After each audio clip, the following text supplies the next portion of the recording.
Voilà, pour que notre catéchèse des adultes fonctionne correctement, il y a quelques conditions à réaliser.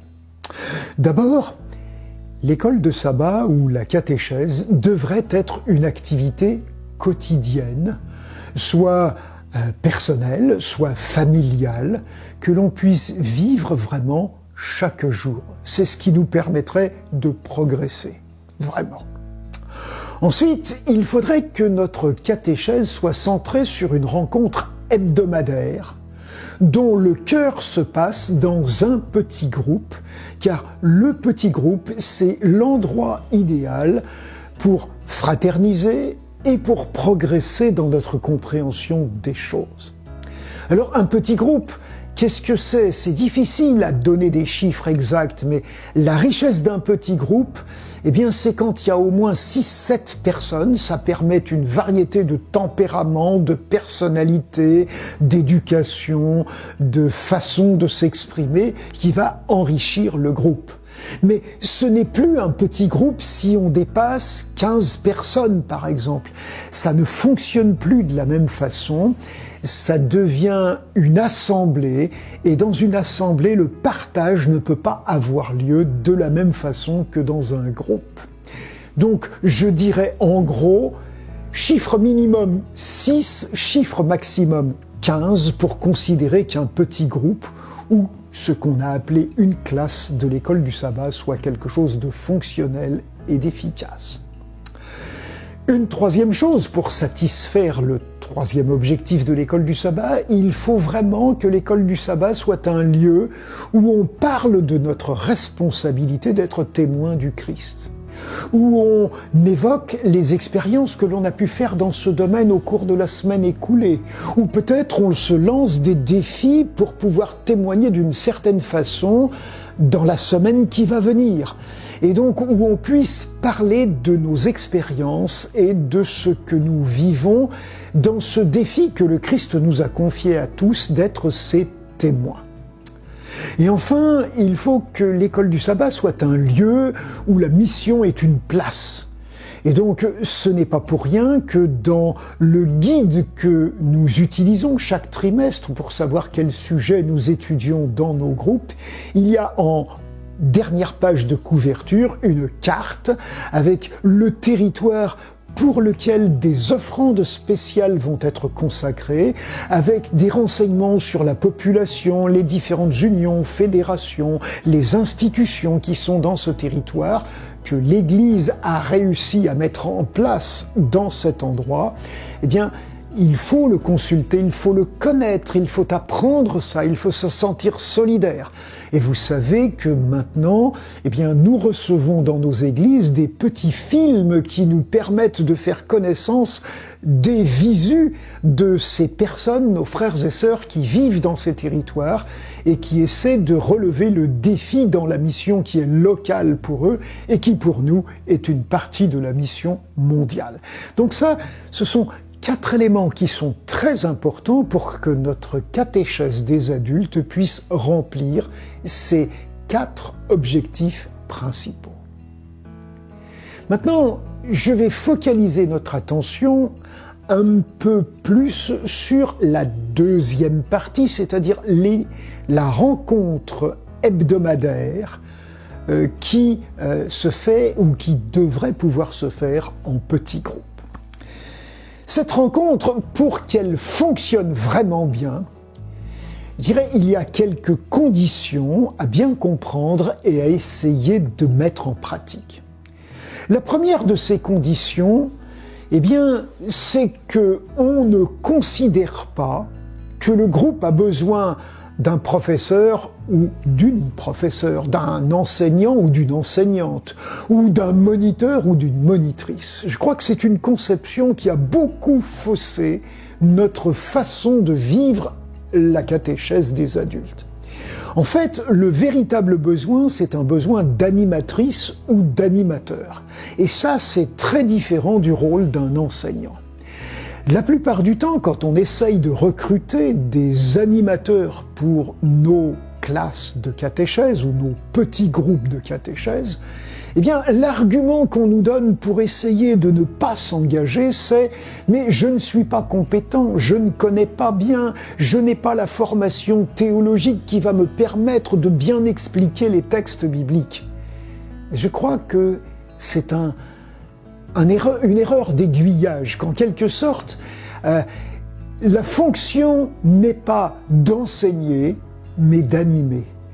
Et donc, nous allons avoir d'autres sections de cette formation qui vont se focaliser sur le rôle exact de l'animatrice ou de l'animateur. La deuxième condition qui va permettre un bon fonctionnement de cette catéchèse, c'est que le groupe puisse avoir le bon nombre de participants, c'est-à-dire qu'il ne soit pas trop petit pour être pauvre et donc insatisfaisant, mais qu'il ne soit pas trop grand de façon à ne plus permettre à chacun de s'y exprimer. Alors c'est vrai qu'on rencontre dans nos églises des tas de gens qui aiment bien être dans un grand groupe, comme ça ils vont pouvoir se cacher, ne pas s'exprimer, comme si s'exprimer c'était courir un risque. Et cela montre l'un des vrais problèmes de ce défi qui est le petit groupe. Pour qu'un petit groupe soit efficace, il faut que la confiance y règne et qu'on n'y vienne pas avec la peur au ventre, la peur de s'exprimer parce qu'on a peur d'y être critiqué, la peur de bafouiller et d'être moqué, la peur de telle ou telle autre chose qui fait que on préfère souvent se cacher derrière les autres et ne pas ouvrir la bouche. Et quand on fait ça, on se prive de la possibilité de progresser. Et c'est vraiment dommage. Donc, j'insiste, il ne faut pas qu'un groupe dépasse 12-15 personnes. Parce que quand il le dépasse, il y a toujours une bonne proportion des participants qui s'abstiennent, qui sont juste des observateurs et qui ne sont plus des participants. Une autre chose qui est aussi très importante et qui parfois rend nos groupes inefficaces et inintéressants, c'est que dans les leçons qui nous sont proposées dans le guide d'études trimestriel, eh bien, très souvent, on nous cite des tas de textes bibliques. Et la multiplicité de ces textes font qu'on a du mal à focaliser l'attention sur quelque chose d'important et de vraiment intéressant. C'est la raison pour laquelle nous suggérons que l'attention de tous les participants dans la rencontre hebdomadaire en petits groupes soit centrée sur un seul texte biblique, qui soit un paragraphe assez substantiel, entre 7 et 15 versets. Je dirais presque comme le même nombre que le groupe devrait avoir. Quelques versets, mais des versets qui se suivent, qui forment un paragraphe cohérent et qu'on va pouvoir étudier de façon non dispersée, mais en vraiment se centrant sur l'intérêt de ce texte-là. Bien sûr, texte en relation avec le sujet étudié pendant la semaine dans la partie quotidienne de la vie de l'école du sabbat à la maison. Enfin, la chose très importante, c'est que tout ceci, cette vie du petit groupe, puisse se dérouler dans une atmosphère détendue, amicale, de joie de vivre, sans que on soit là pour essayer de s'observer, de se critiquer parce qu'on n'est pas d'accord avec telle idée qui a été exprimée ou tel point de vue qui a pu être dit. Non, on n'est pas là pour ça, on est là pour s'écouter. Et c'est la raison pour laquelle j'ai intitulé cette formation « Parole de Dieu avec un grand P et au singulier », parce que c'est elle qui nous rassemble, mais « Paroles humaines » avec un petit p mais un s au pluriel, parce qu'il s'agit d'échanger nos paroles d'humains autour de ce que nous comprenons en lisant ensemble la parole de Dieu. Et ces paroles humaines sur la parole de Dieu sont très importantes parce que nous ne pouvons pas voir seuls toutes les richesses des textes bibliques. J'ai des yeux, ceux qui me connaissent savent qu'ils ne sont pas bons, mais que j'ai appris à lire malgré tout et que j'arrive avec tout un tas d'instruments aujourd'hui, avec un téléagrandisseur, des fois avec des loupes ou d'autres instruments que j'arrive à lire. Mais malgré l'attention que je mets dans ma lecture, il y a des tas de choses que je ne remarque pas. Et quand je participe à la vie d'un groupe, je constate que d'autres personnes ont remarqué dans le texte des choses que je n'y avais pas vues.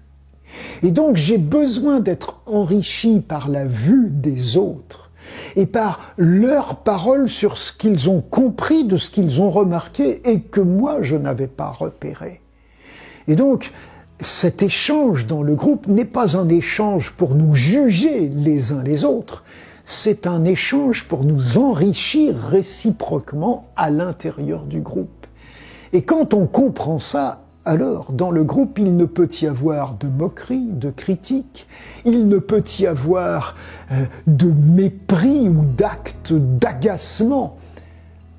Il doit y avoir un respect mutuel qui s'établit et qui fait que la parole de chacun est importante parce qu'elle est témoin de la parole de Dieu avec un grand P, qui est celle qui nous rassemble. Donc, voilà quelques-unes des conditions essentielles pour que les choses se passent bien au sein de nos catéchèses et en particulier du cœur de la rencontre hebdomadaire qui doit se faire en petits groupes. Alors maintenant, revenons sur certains éléments de ce petit groupe et en particulier sur ce qui devrait s'y passer, c'est-à-dire le déroulement. Comment ces minutes que nous mettons en commun pour vivre ensemble dans ce petit groupe de catéchèse d'adultes, qu'est-ce qui doit s'y passer? La première chose, c'est un accueil bienveillant, souriant, amical, qui va permettre de mettre chacun à l'aise. Et pour cela, il faut prendre le temps qui est nécessaire. C'est un temps qui peut nécessiter, par exemple, quand on constate que quelqu'un peut être triste alors que d'habitude il est plus enjoué, de lui demander s'il a eu un problème particulier au cours de la semaine et s'il y a quelque chose qu'on peut faire pour l'aider, pour prier pour lui. Donc un accueil bienveillant et un accueil où ce sont les personnes qui sont importantes. Et cet accueil, il doit se poursuivre tout au long du déroulement du groupe. C'est-à-dire que, par exemple, on se plaint souvent qu'il y a des retardataires. Et les retardataires, on a l'impression qu'ils dérangent. Et le risque naturel de l'être humain, animateur ou animatrice, ou simplement membre du groupe, c'est de faire sentir aux retardataires qu'ils dérangent. Et si on fait ça, on n'est plus dans l'accueil bienveillant. On est dans quelque chose qui montre à l'autre qu'il l'embête, qu'il le dérange, et donc on le met mal à l'aise. Il faut nous rappeler que même si nous avons l'impression qu'avec cet accueil qui peut durer tout le long, parce qu'il arrive des fois que des gens arrivent 5 minutes avant qu'on termine, mais il faut que nous comprenions vraiment que le Christ a donné sa vie non pas pour sauver des versets bibliques ou des idées ou un message, mais qu'il a donné sa vie pour sauver des personnes. Et donc ce sont les personnes qui doivent être au centre de notre intérêt, et c'est les membres de ce petit groupe qui doivent nous tenir à cœur, qu'ils soient à l'heure ou en retard. Il est vraiment important de les accueillir.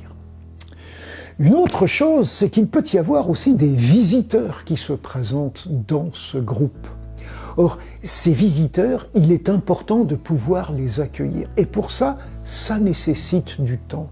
Non seulement il faut pouvoir leur souhaiter la bienvenue, il faut pouvoir trouver la place pour qu'ils soient confortablement installés dans le groupe et qu'ils puissent entendre et suivre les échanges correctement, mais il faut aussi qu'on leur explique où on en est, qu'est-ce qu'on a fait depuis qu'on est ensemble et qui leur a échappé, et s'ils n'étaient pas là, ou si ils sont des visiteurs qui n'ont pas l'habitude, et il faut utiliser un langage qui soit compréhensible pour eux. Et c'est donc de ce côté-là qu'il est aussi très intéressant de se préparer à accueillir les gens.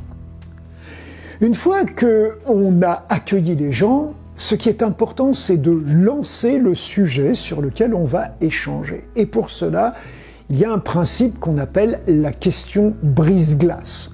Alors, nous reviendrons là-dessus lorsque nous aurons notre dernière séquence de formation pour expliquer ce que c'est et comment on fabrique une question brise-glace.